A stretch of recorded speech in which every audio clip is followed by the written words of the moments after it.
exec, el Vele, el Vele,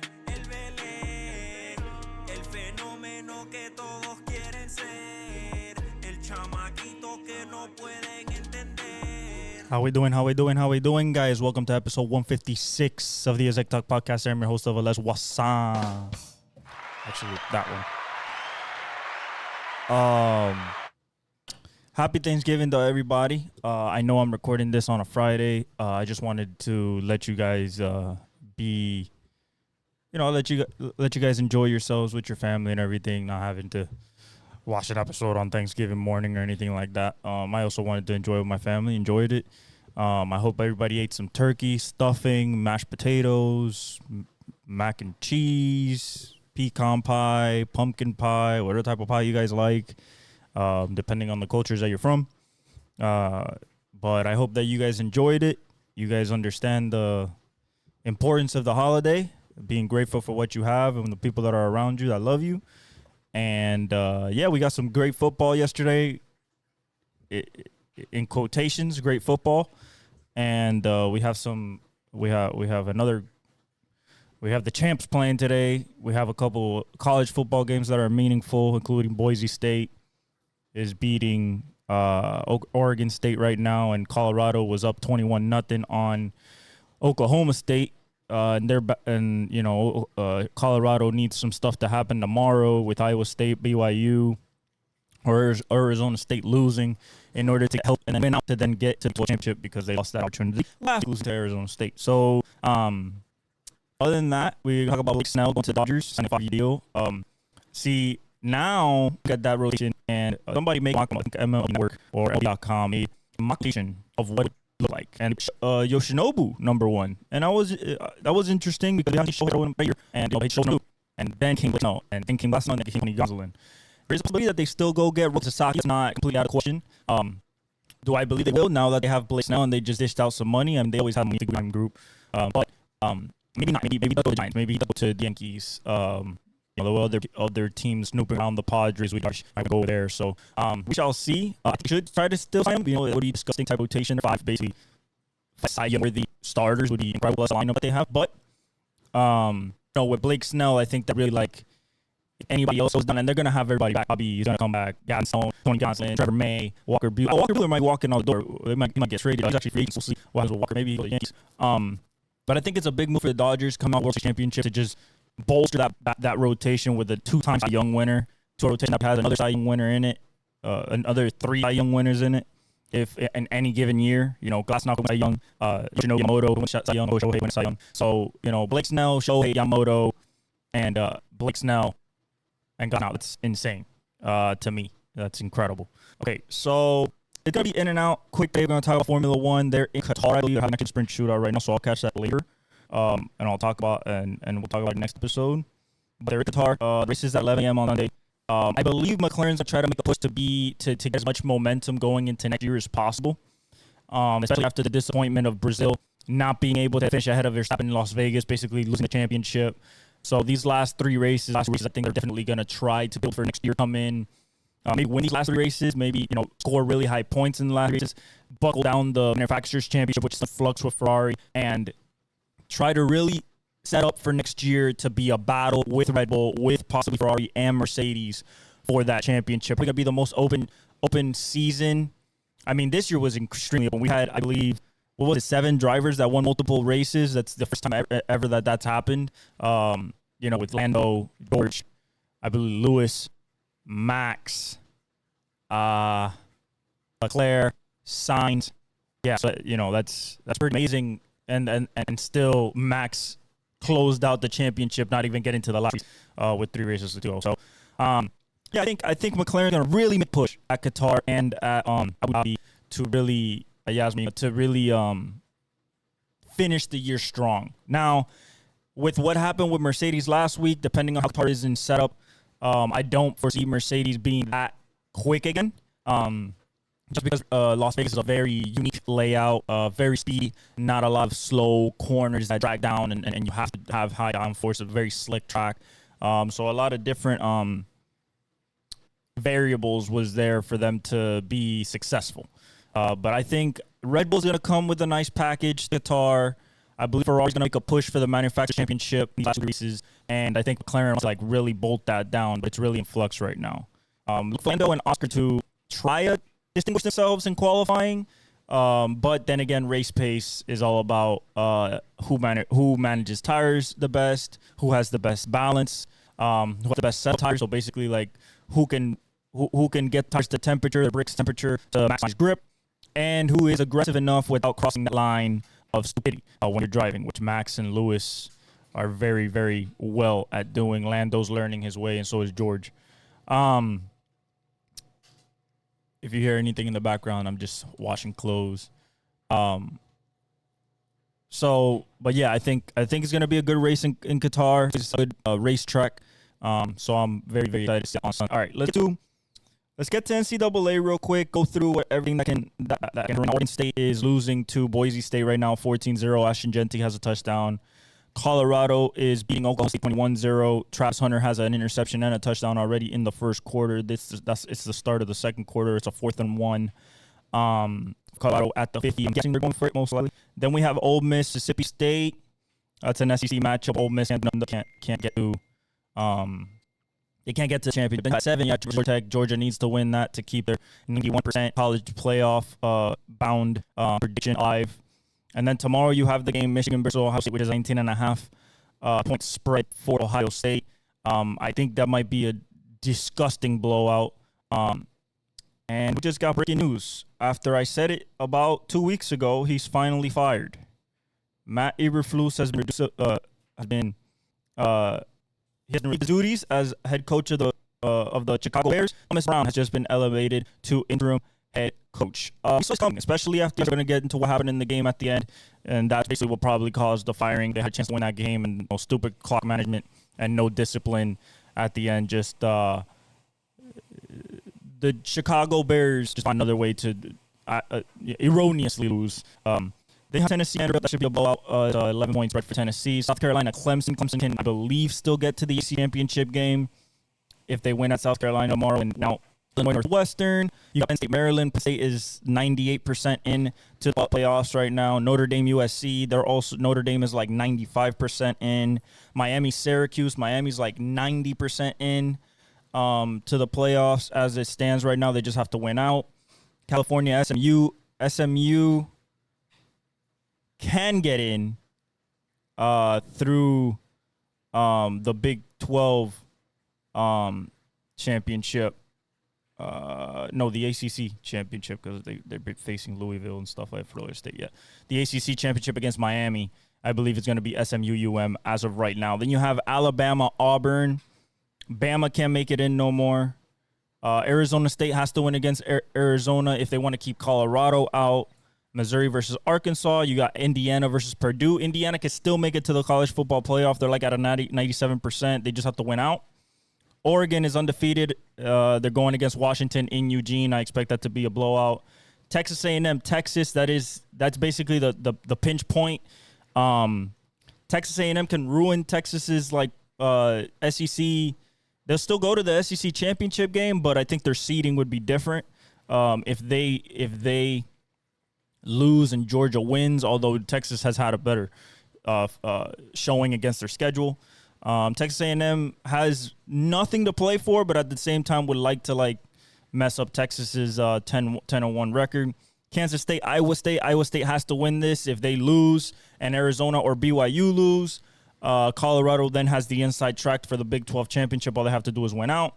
UNLV, Nevada, and then you have Houston versus BYU. Again, BYU has to win in order to keep Colorado at bay if Iowa State loses and Arizona State wins. So if one happens and not the other, Colorado's kind of left up in the air for the Big 12 championship. Okay, so that's NCAA. Let's get to the NFL. Bears Lions. I expected this to be not as close. Lions win 23-20. So let me go through the stats first.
and then we'll talk about the actual game. Caleb went 20 of 39, 256, 3 touchdowns, no picks, all in the second half.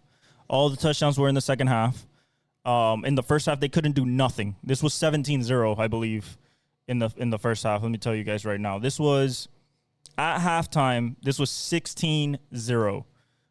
Then they both scored 7 in the third. So it was still kind of a blowout. And then in the fourth, Bears explode for 13 points while the Lions get none and make it a 20-23 game. We're going to get to the end how they should have technically won, if not at least tied to go to overtime. But, again, that's why Matt Eberflus is fired this morning. So he got 3 touchdowns, five sacks for 33 yards, 66.1 QBR, a 97.8 rating. Caleb Williams ran the ball 4 times for 39 yards. DeAndre Swift ran the ball 11 times for 39 yards. They ran the ball 15 times for 78 yards, 5.2 yards a carry. But when you're throwing it 39 times to 15 runs, not much balance. So the defense knows what they're doing. DJ Moore went 8 for 97 and a touchdown on 16 targets. So he really went after DJ Moore. Keenan Allen had a good day, 5 for 73 and 2 touchdowns on 8 targets. DeAndre Swift went 2 for 35 on 3. Cole Kmet went 3 for 26 on 3. And Rome went 2 for 25 on 6 targets.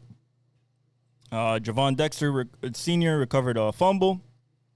They had 2 sacks, half a sack by Austin Booker, another half by Jack Sanborn, and 1 by Javon Dexter Jr.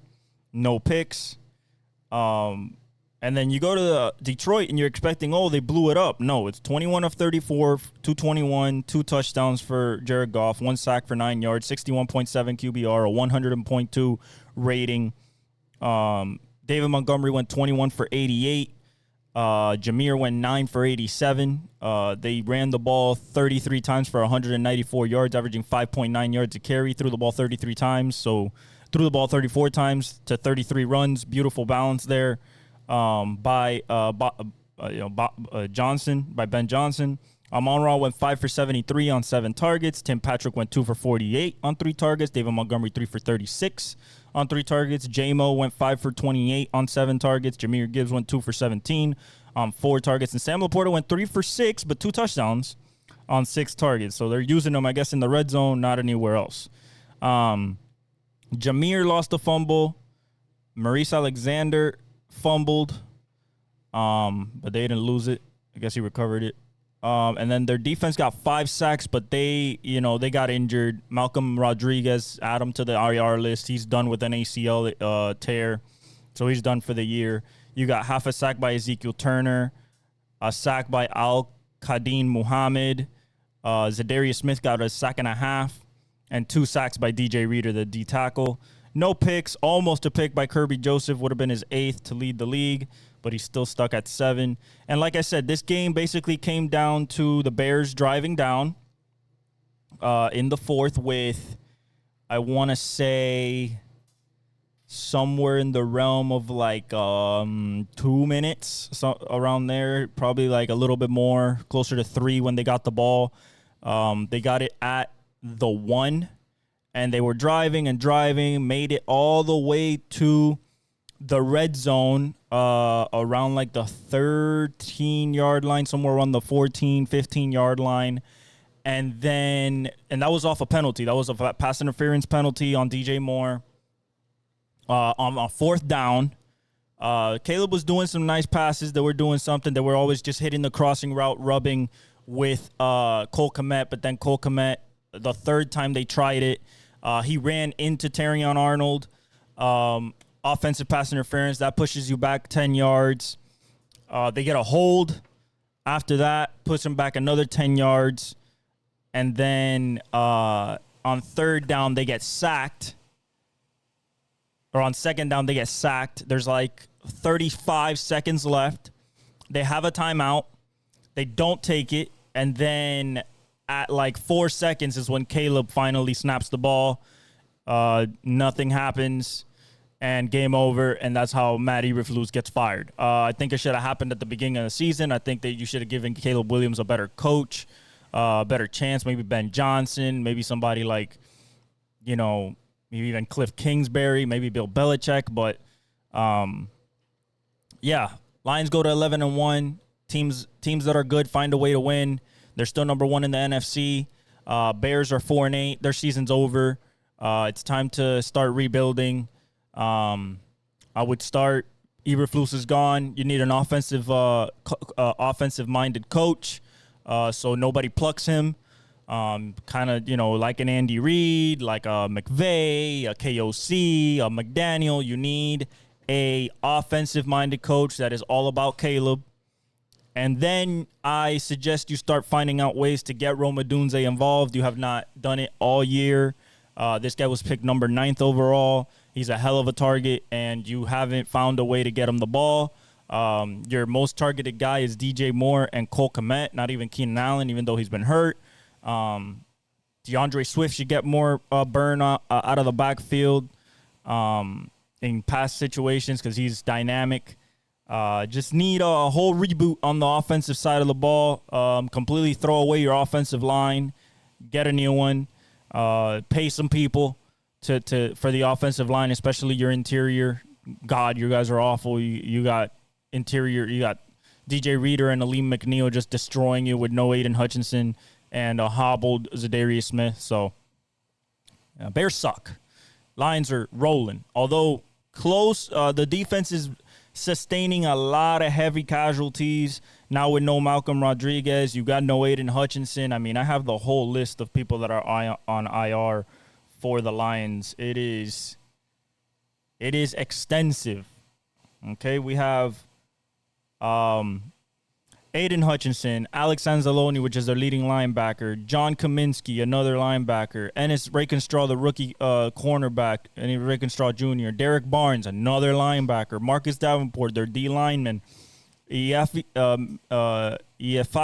Melifongwu, their safety, Kyle Pico, their D lineman, Jalen Reeves-Maben, their linebacker, and now Malcolm Rodriguez out for an ACL. So if they're gonna do it and get to the NFC Championship game again, or not again, to get to the NFC Championship or even the Super Bowl, they're gonna have to really, really buckle down on defense with all those injuries.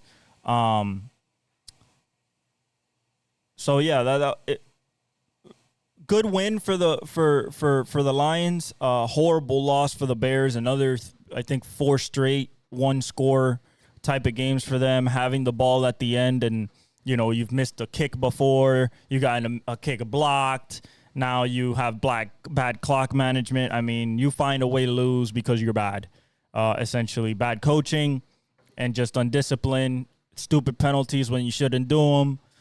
Something's working and you don't go back to it, and unfortunately that's what happens. All right, Cowboys, Giants. By the way, I picked all these 3 games before the games happened. I think I said it in my last pod. I said Lions, Cowboys, and Packers.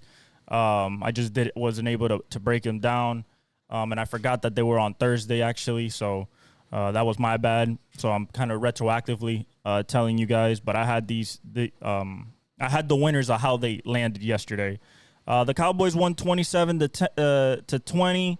It wasn't actually that close. Giants were up 7-3 early, and then the Giants scored 10 at halftime. It was 10-13, so it was still close, and then Cowboys just rattled off 14 points straight in the third. Kind of put it out of reach at 27-10, and then in the fourth, Drew Lock tried a little something and got him within 7, but it really wasn't that close. Drew Lock went 21 for 32, 178, no touchdowns and a pick, 6 for 47 in sacks, 42 QBR, a rating of 66.9. They ran the ball 21 times. Tyrone Tracy went 9 for 32 and a touchdown. Drew Lock went 4 for 57 and a touchdown. Devin Singletary went 7 for 23. 21 carries, 116 yards, 5.5 yards a carry, and threw the ball 32 times. So 21 to 32, that's 11 difference. That's not good. Malik went for 8 for 69 on 13 targets, so it was all very short yardage stuff. Theo Johnson went 5 for 54.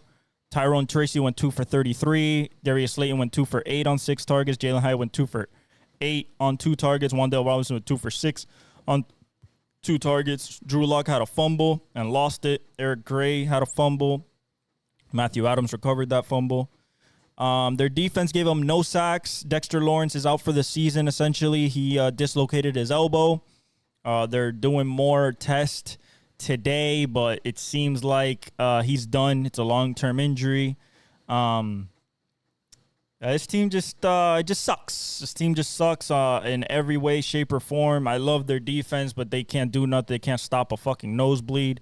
So, unfortunately, it is what it is. Cooper Rush did what he had to do, 21 of 36, 195, 1 touchdown, no picks, 48.1 QBR, 82.5 rating, nothing crazy. Rico Dowdle went 22 for 112. He's the one that really dominated the game as being the lead back and a touchdown. Ezekiel went 1 for 4. They ran the ball 32 times for 122 yards, 3.8 yards a carry. Passed the ball 36 times, a little bit more balance.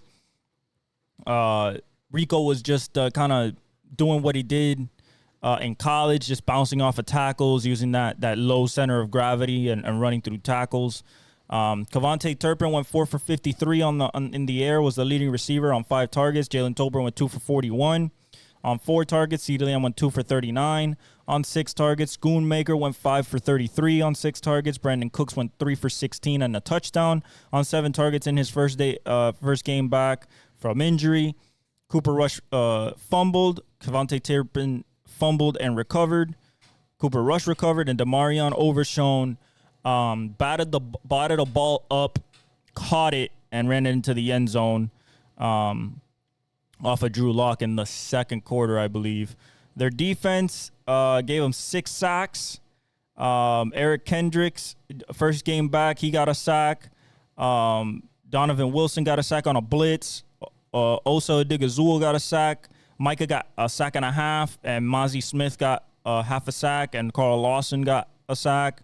Really dominated. Like I said, Demarion Overshown got the interception for 23 yards. He tapped it up and caught it to himself. That guy has been a difference maker this year. That rookie, that second-year player, he was a rookie last year, got hurt. Yeah, it's what I expected. I didn't expect it to be this close, to be honest. But then again, it's a backup quarterback for Dallas that is trying to still figure out their offense.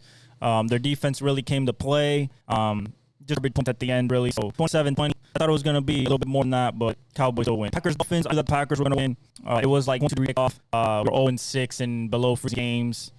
So it did not surprise me when we were down 14-0 in the first quarter, and then it was 24-3 at halftime. We scored 8. The Dolphins did, so in the third quarter. So it was 27-12, and then it ended up 30-17, 14, and then it ended 30-17. We got close, but then they scored another touchdown at the end with Jaden Reed, and that basically it for us. 37, 46, 365, 2 touchdowns, 6 for Tua. They did well. 5-9 on 61.7, 100.2 rating. Mostert ran the ball 5 times, 19 yards. Devon Chan, 7 for 14. We ran the ball 14 times the whole game. We passed the ball 46 times. As you can tell, no balance. We ran for 39 yards in those 14 carries for a grand total of 20 yards carry. That is not done in the frozen tundra. Joe Smith was the leading receiver once again. 10 receptions, 110 yards on 11 targets. Tyreek Hill went for 83 and a touchdown, which was basically off of Jonnu Smith, and he caught it in the air off of Ricochet. That was in the fourth quarter. Devon Achane went 6 for 56 on 9 targets. Jalen Waddle went 4 for 53 on 4 targets. Devon Achane also had a touchdown catching off a screen. Raheem Mostert went 2 for 15 on 3 targets. Gingold went 2 for 15 on 2 targets. And Odell Beckham went 1 for 9 on 2 targets. Malik Washington fumbled and lost it. That was really bad. That was on a kickoff. Jonnu Smith, or on a punt. Jonnu Smith fumbled, but he recovered, I believe. We got no sacks from the defense. Actually, no pressure at all, to be honest. No interceptions. We just couldn't do nothing with that offensive line. The Packers did what they had to do. Jordan Love went 21 for 28. Very efficient. 274, 2 touchdowns, no picks. no sacks, 84.4 QBR, a 129.2 rating. Josh Jacobs went 19 for 43 and a touchdown.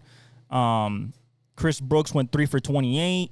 Jaden Reed went 1 for 23. Emmanuel Wilson went 2 for 20. They ran the ball 25 times for 114 yards for 4.6 yards a pop and 28 passes. So pretty 25 to 28 pass to run ratio, pretty good. Tucker Kraft was the leading receiver at 6 for 78 on 7 targets. Josh Jacobs went 4 for 74 on 4 targets through the air. Christian Watson caught 2 for 67 on 4 targets. Dontavian Wicks went 4 for 30.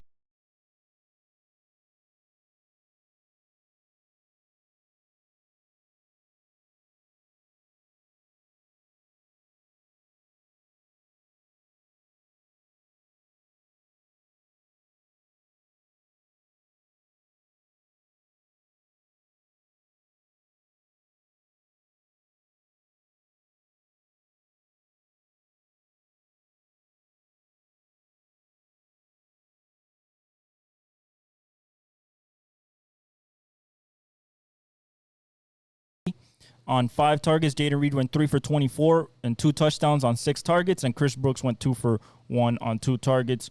Robert Rochelle recovered a fumble. Their defense gave him 5 sacks. Quay Walker got a sack. Kingsley Enagbare got a sack. Lucas Van Ness got a sack. Brenton Cox Jr. got a sack, and Kenny Clark got a sack. They just dominated us up front. No picks, but I expected this. Now the Packers still maintain themselves there with Minnesota and the Lions for the top 3. You're talking about Lions number 1, Minnesota the 5 seed, and then the Packers are the 6 seed. So only the 7 seed is kind of up for grabs right now because of record, because they're doing so good.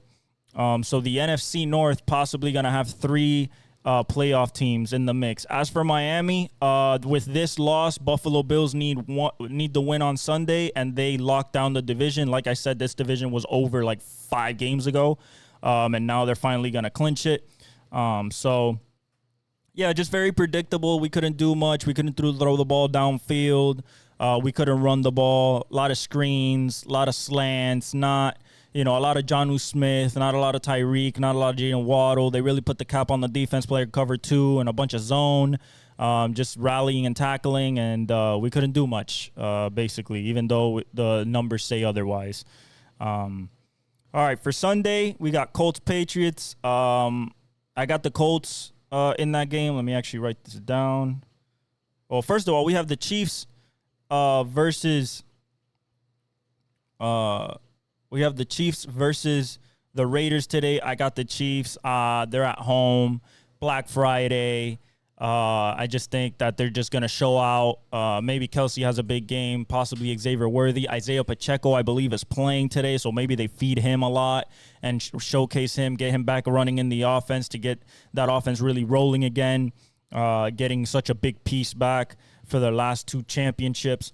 I think overall, I don't see the Raiders even getting close. I think that they're going to get dominated up front by that D-line with Chris Jones. Omenihu is coming back after the torn ACL last year. So, I just think that the Chiefs are just going to be the Chiefs and keep going, keep it rolling as the number 1 seed in the AFC. Steelers-Bengals in Cincinnati.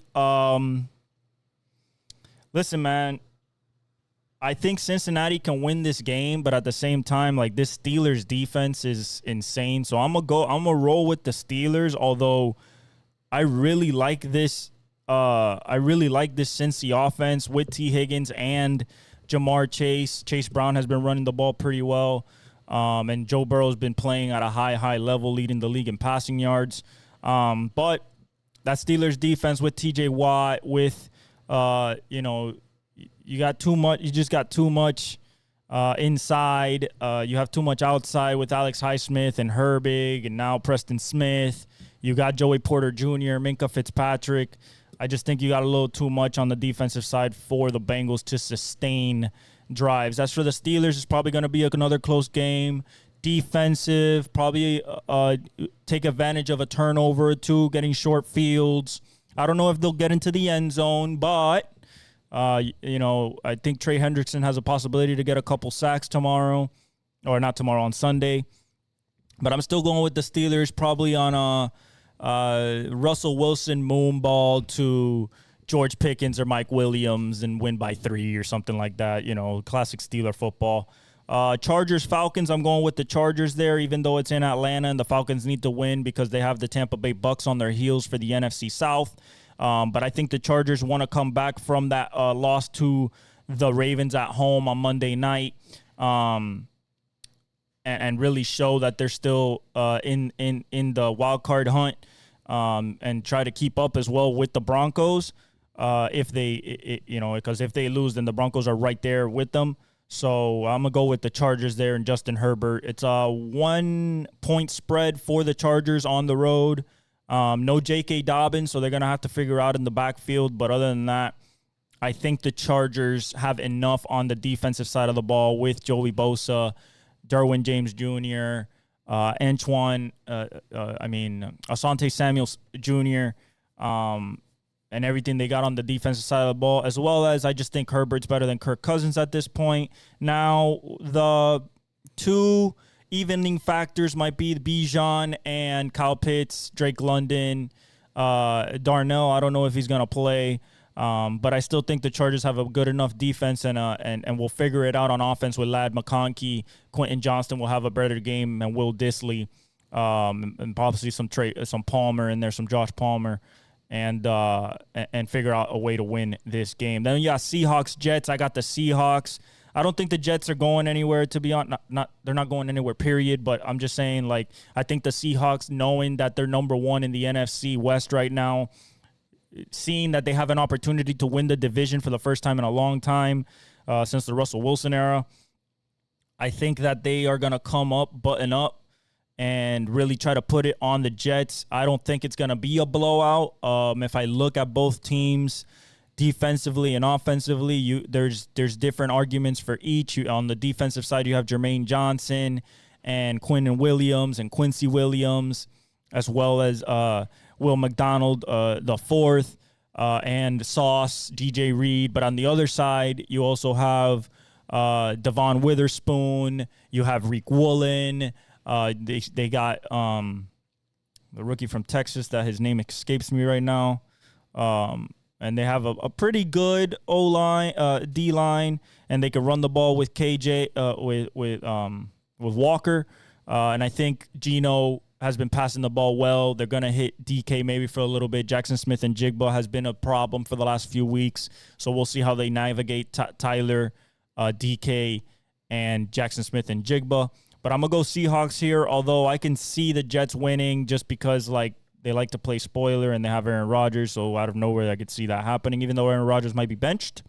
But we shall see. Then we have Texans-Jaguars. I'm going to go with the Texans here to basically lock up that AFC South. They played better last week. I expect a full showing this week from Tank Dell, Nico Collins, and Joe Mixon. CJ Stroud, I expect him to get really back on track, throwing touchdowns and looking like himself again. Jaguars have Trevor Lawrence. He's going to come back, I believe. But I don't think they have a shot in this game, to be honest. Their defense is playing awful. With Nico Collins back, you have that number one option again. They really don't have a corner. Even Tyson Campbell can't cover him. So I think the Texans are going to win on the road and pretty much lock up that AFC South. Cardinals, Vikings. I'm going to go with the Vikings here. I think that the Vikings really want to stay in touch with the Lions. Cardinals coming off that tough loss last week to lose the number one seed in the NFC West. I think the Vikings at home is going to be too much. They're going to be amped up. They want to get to 10 wins, keep up with the Lions, knowing that the Lions already won on Thanksgiving. I could see a big game from JJ. I could see a big game from Jordan Addison, Aaron Jones, Sam Darnold to have a big game, TJ Hawkinson. I just think that they have a little bit too much. And then Brian Flores on the other side, I think that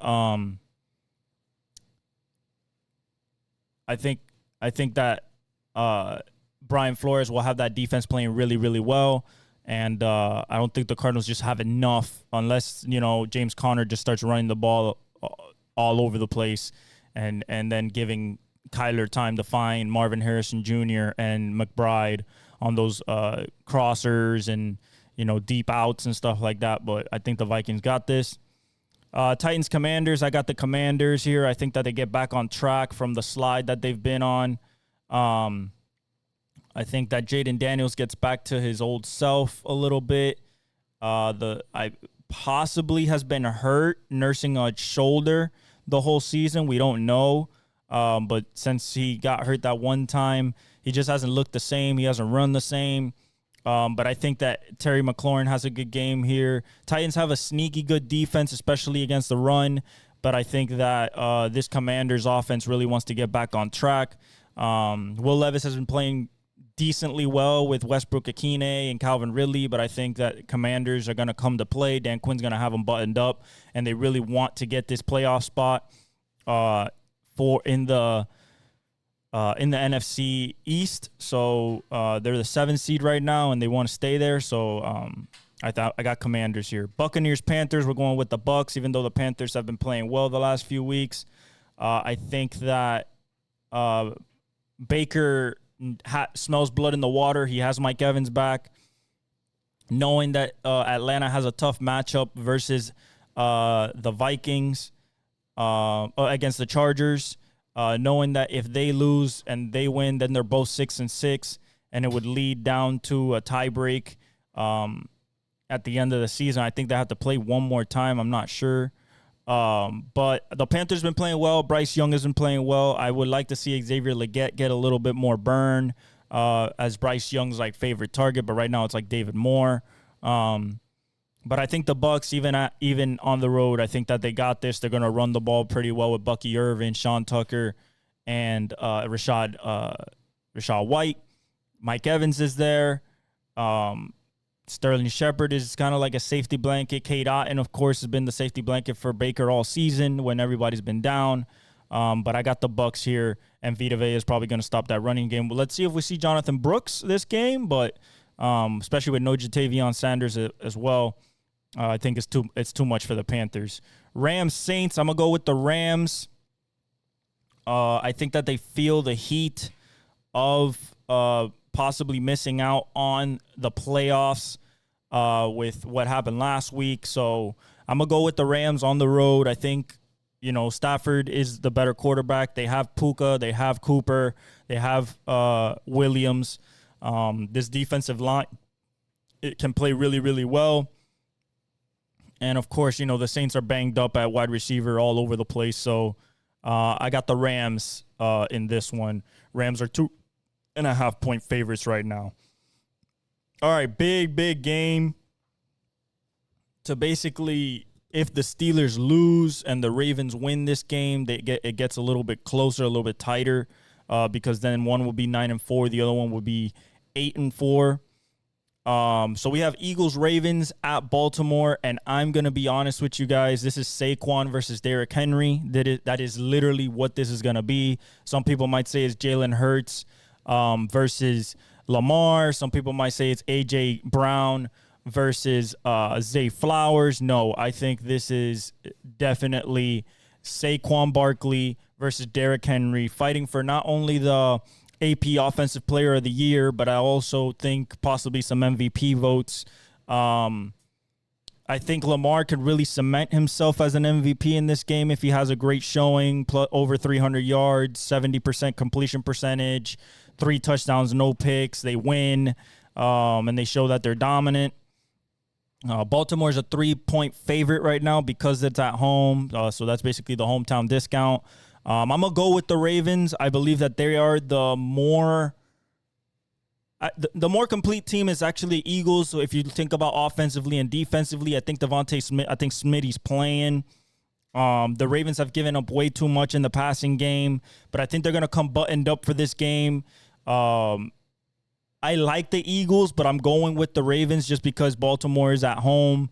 And of course, Lamar does not lose to the NFC competition in his career. He's only has one loss his whole career. I think he's 20-1, 21-1. So I'm going to go with the Ravens in a hell of a game at 4:25 on CBS. And I expect it to be fireworks from both running backs. And I think whoever runs the ball better and whoever neutralizes the QB running game and play action game, as well as maximize on turnovers, will win this game. But I'm going to go with the Ravens at home to keep up with those Steelers to try to chase them down for the AFC North crown. 49ers, Bills, I'm going with the Bills. This is going to be probably an ugly game considering Brock Purdy's coming back. They have CMC. They haven't used Debo at all. This is the Juwan Jennings kind of number one option right now. George Kittle.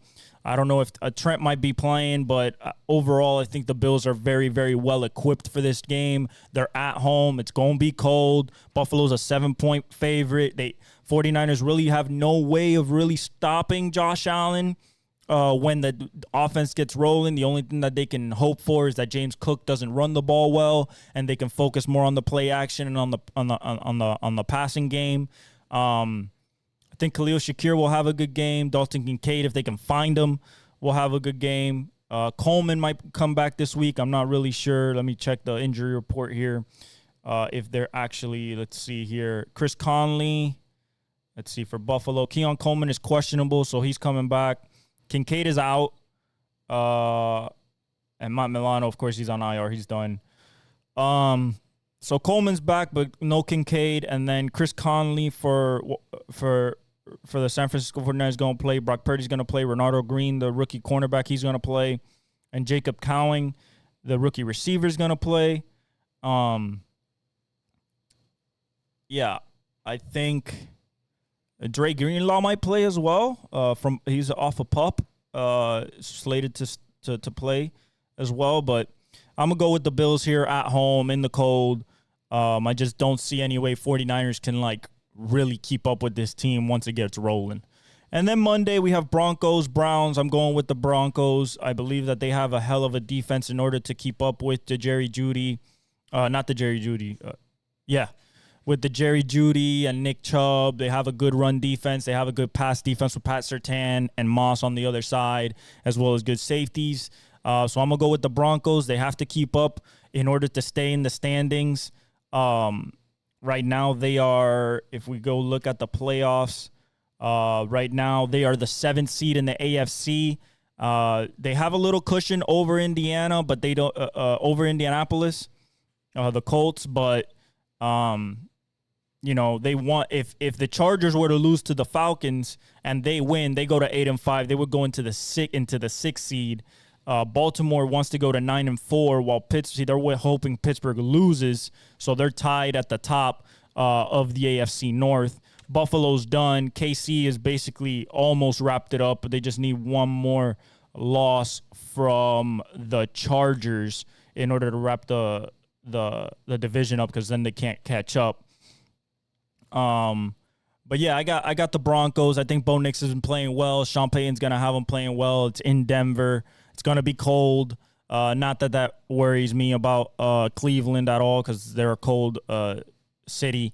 But I think it's going to be a Broncos heavy run. Myles Garrett might destroy the game, but I think, overall, Cortland Sutton, Vele, Troy Franklin, I think Bo Nix just finds a rhythm and the defense gets it done.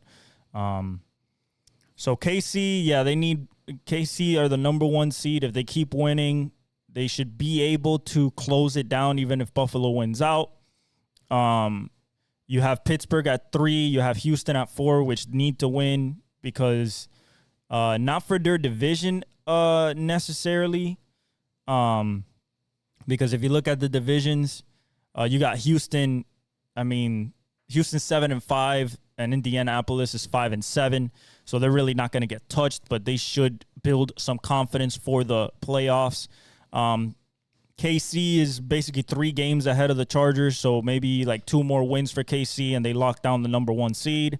You have Philadelphia over Washington at 7-5. Philadelphia is the number 2 seed in the NFC as we speak. Detroit, Minnesota, and Green Bay, 11-1, 9-2, and 9-3 respectively. They're all in the playoffs as we speak. Atlanta's at 6-5. If they lose, they go to 6-6. Tampa Bay goes to 6-6. And then you have a battle for that number one, that basically the 4 seed in the NFC and the NFC South crown. And then you have Seattle at 6-5. You have Arizona at 6-5. Rams at 5-6, and the San Francisco 49ers at 5-6. That's still up for grabs because people can lose, people can win. It's the most unpredictable division in football. But right now, Seattle is in the driver's seat as we speak. Right now, your top 7 in the AFC is KC, Buffalo, Pittsburgh, Houston, Baltimore, Chargers, and Denver. Not really a competition to get to that 7th spot anymore. I think those are going to be your 7 teams that are going for sure. And in the NFC, it's a little bit more that can change in topsy-turvy, even though Detroit will stay at 1. Philadelphia, I'm pretty sure, will stay at 2. Seattle's at 3 right now, but that can change with a loss. Atlanta's at 4. That can change with a win or a loss. Minnesota's at 5 at 9-2. 6 is Green Bay at 9-3, and then Washington's at 7-5. But Arizona still has an outside shot at 6-5 to be able to maybe knock them off if Washington keeps slipping. People that might be able to be up there if they go on a little run these last 6 weeks would be, or 5 or 6 weeks would be the Rams, Tampa Bay, possibly San Francisco. I don't see Dallas doing anything. I think it's over for them. The Giants are already eliminated. Yeah. And then last but not least, let's talk a little bit about the NBA. Cleveland lost their second game yesterday to Atlanta. Boston's at 15-3, so that right now that's a 1.5 point cushion, a 1.5 game cushion. Then you have 4.5 games to Orlando, playing really well without Paolo. The Knicks have figured it out. They're 6.5 games back in the 4th spot. Milwaukee has figured it out, 9-9. They're 7-3. They've won 5 in a row. Dame is playing great. It's been without Giannis the last few games as well, but Dame is playing absolutely incredible. Brook Lopez is hitting his threes as well. Gary Trent Jr. has started to get into the flow of the offense. They're playing good defense, but they're 7.5 games out. Miami 6, they're 8-8, 7.5 games out. Tyler Herro's been playing well. Jimmy's been playing well. Bam's been playing well. The rotation's playing good defense. We just need to be able to score more right now. Our point differential is 1.1, so not a lot. And our defense is pretty good, 109.3. Our offense is 110.4. So it's not that good, to be honest. Then you have Indiana in the 7th spot, 9-10, 8 games back, half a game back of Milwaukee and Miami, a game and a half back of New York for that 4th spot. So everything's starting to tighten up, at least from, I would say, the 4th to the, I want to say the 12th seed, because Charlotte is at the 12th seed. They're 10.5 games back, but only a game and a half back or a game back of Chicago in the 10th spot. You have Brooklyn still at 8, still surviving there, tied with Indiana. You have Atlanta, 1 game back of 7 and 8th spot. Chicago still there surviving with Lonzo Ball coming back, I believe, today or yesterday. 8-12, 9.5 games back. Detroit's playing better than last year, 8-12 with those young kids. 9.5 games back, tied for the 10th spot. LaMelo's playing great. Some people are saying he's the best PG in basketball. I'm not willing to crown him that yet. I mean, he has him in the 12th spot, 6-12, 10.5 games back, only a game back of 10th. Toronto's at 5-14. Philly's a mess at 3-14, and then Washington's the worst team in basketball again at 2-15. Yeah, so it's getting tightening up. So from 4 to 12, you're gonna see a lot of battling. Number 1 and number 2, maybe Orlando maybe can get up there. Maybe when Paolo comes back, but I think Boston and Cleveland will be shuffling for that number 1 spot soon. Maybe Orlando and New York keep. Orlando could be battling for that 3, 4, 5, 6 seed, if they slip up or anything. But I think once they get Paolo, they'll get rolling. For the West is way tighter. OKC's number 1. You got Houston number 2 at 1 game back. Golden State is 2 games back. Memphis with no Ja yet, only played 1 game.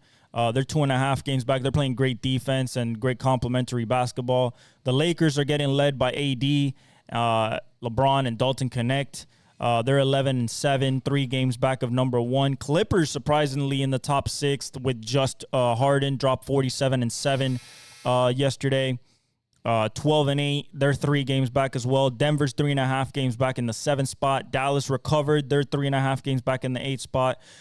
Phoenix has fallen a little bit, 4 games back. I mean, but this is so close. Such half games, a game here, a game there. San Antonio's 10-9, 4.5 games back. You got Sac at 5.5 games back, 1 back of the 10th seed. Minnesota struggling a little bit, losing leads late in games after they're up 20. Don't like that. Need Minnesota to really start picking it up in the second half, especially in the fourth quarter when having leads at home, because they lost to Sac yesterday after coming back from being down 15 to 21 points, and they had the lead over 10, and then they got walked down at their own building.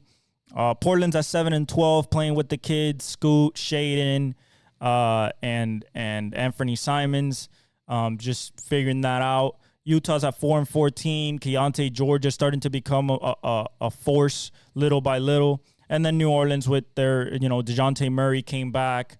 CJ's back.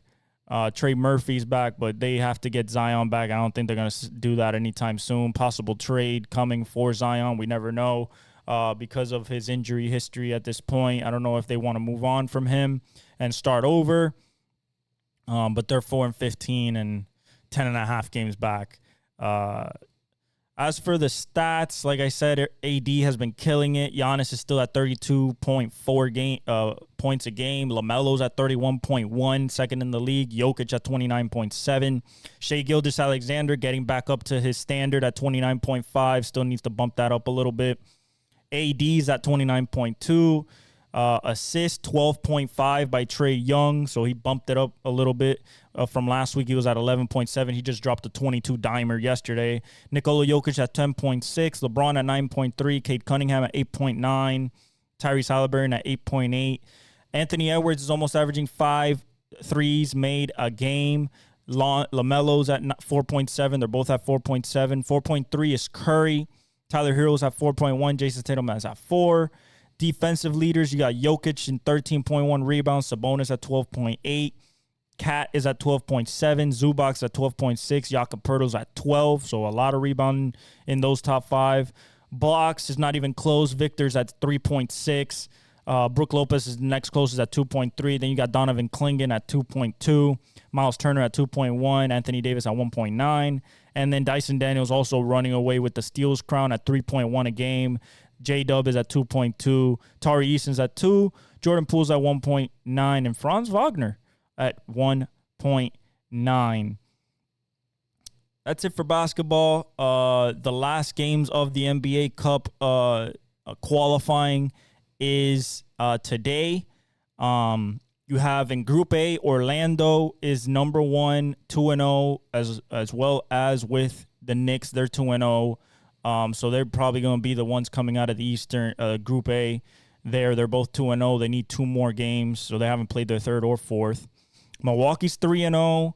Detroit is 2-0, and Miami's 1-2. Toronto's already eliminated.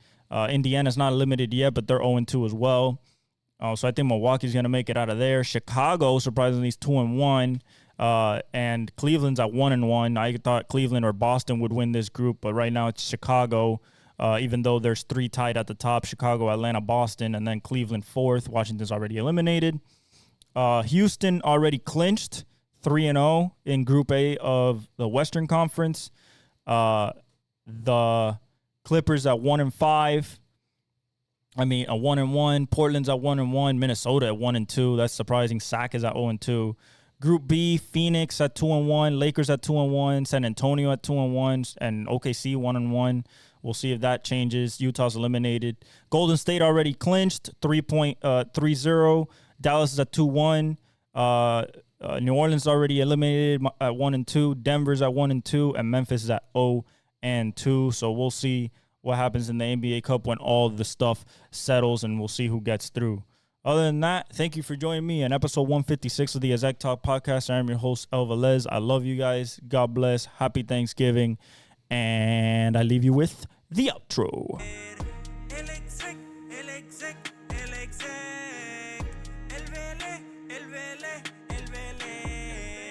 El fenómeno que todos quieren ser. El chamaquito que no puede